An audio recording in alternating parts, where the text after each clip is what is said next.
Bienvenue dans cette nouvelle édition de l'Africa Tonight. Voici les titres de l'actualité. L'horizon politique s'éclaircit en République démocratique du Congo. Un accord politique entre la majorité et le rassemblement des forces politiques et sociales acquises au changement a été trouvé ce samedi 31 décembre 2016. C'est un épisode de plus dans la polémique autour de leur coopération en matière de lutte contre l'immigration clandestine. Le Mali a refusé ce jeudi l'entrée sur son territoire à 2 migrants expulsés de l'Union européenne. Et puis, non au retour des djihadistes, pouvait-on lire sur les pancartes.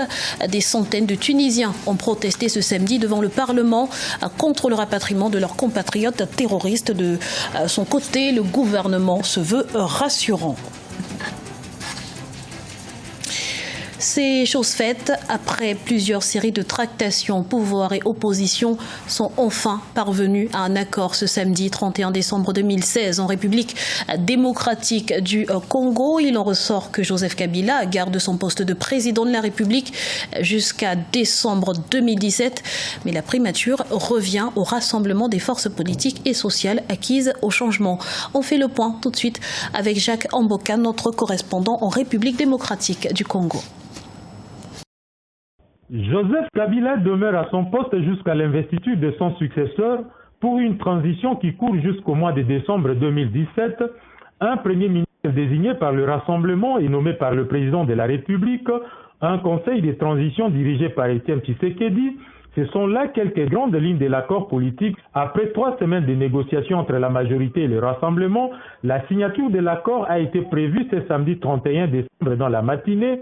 Cependant, quelques divergences n'ont pas rendu possible cette cérémonie. Les blocages persistaient autour de la question de l'ex-gouverneur de la province du Katanga, Moïse Katumbi, poursuivi par la justice qui, selon le Rassemblement, devrait rentrer libre au pays, et l'application de l'article 5 de la Constitution qui ouvre la voie au référendum soutenu par les délégués de la majorité. Le cas Katumbi est donc renvoyé à une commission qui va s'y pencher au cours de la transition. Toutes les divergences sont donc aplanies. Bras de fer entre le Mali et l'Union européenne sur la question de l'immigration clandestine. Le Mali a refusé ce jeudi 30 décembre l'entrée sur son territoire à 2 migrants expulsés de l'Union européenne. Ces derniers sont arrivés à Bamako, munis de laissez-passer européens et non de passeports ou de documents officiels maliens. Les détails avec Siamlo, Victoria Sedi.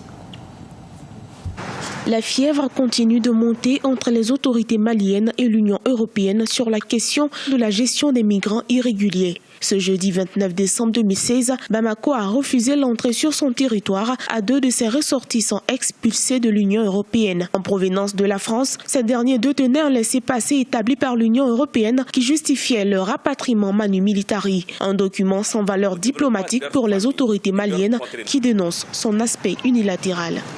Le laissez-passer n'a pas été autorisé par le gouvernement du Mali. Lorsque vous prenez les accords de Vienne de 1951 par rapport à l'usage diplomatique et tous les flux que les accords internationaux par rapport à la migration internationale, le laissez-passer est un document notamment consensuel. Le pays émetteur et le pays récepteur doivent pouvoir être à mesure notamment de pouvoir co-signer ce document. C'est tout à fait normal que le Mali les refoule pour que les conditions soient vraiment respectées. Le laissez-passer, normalement, on ne peut que le mettre lorsque, par exemple, les citoyens, soit-ils maliens ou de quelle nationalité que ce soit, représente une menace réelle pour le pays d'accueil. Or, pour l'instant, les autorités françaises n'ont pas signifié ouvertement au gouvernement malien les raisons pour lesquelles ces personnes ont été expulsées. Face à cet argumentaire de l'Union européenne qui brandit depuis le 11 décembre 2016 des accords qu'elle aurait signés avec le Mali, la position de Bamako reste ferme. Aucun accord n'a été conclu. Pour la diplomatie malienne, la gestion par l'Union européenne de la question migratoire doit impliquer tous les États. Ce document aurait pu avoir une valeur juridique réelle si l'accord avait été déjà entarimé par le gouvernement du Mali. Même un accord qui est signé par le gouvernement n'engage pas le Mali. Parce que dans le dispositif constitutionnel du Mali, pour qu'il y ait fausse application interne, il faut que le Parlement donne un droit de regard par rapport aux accords internationaux. Et nous sommes loin encore dans l'épuisement de toutes ces procédures. En réalité, il y a eu une entorse procédurale. C'est le droit du gouvernement du Mali d'exiger plus d'informations.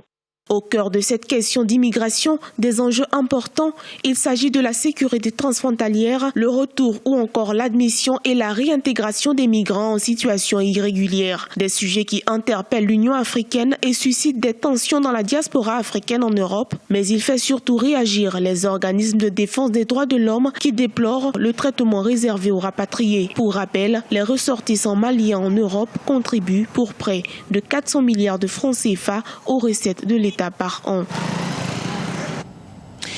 Manifestations citoyennes, cris d'alarme des forces de sécurité, multiplication des interventions politiques. L'inquiétude grandit et le débat s'emballe en Tunisie face à la perspective d'un retour de milliers de djihadistes. Explication avec Corinna Kamdema.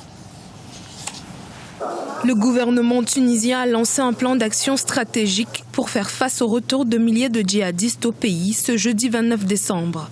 Il serait 800 à être revenus en Tunisie et la question de leur retour est un sujet très épineux dans le pays. Mardi 27 décembre, les députés de Nida Tounes, parti du président Béji Caïd Essebsi, manifestaient leur opposition au retour des djihadistes tunisiens. Ils soutiennent que leur retour risque d'affecter le modèle de société tunisien. Le premier ministre Youssef Chahed a tenu à rassurer le peuple tunisien en réaffirmant la fermeté des autorités tunisiennes sur la question du retour des djihadistes dans leur pays.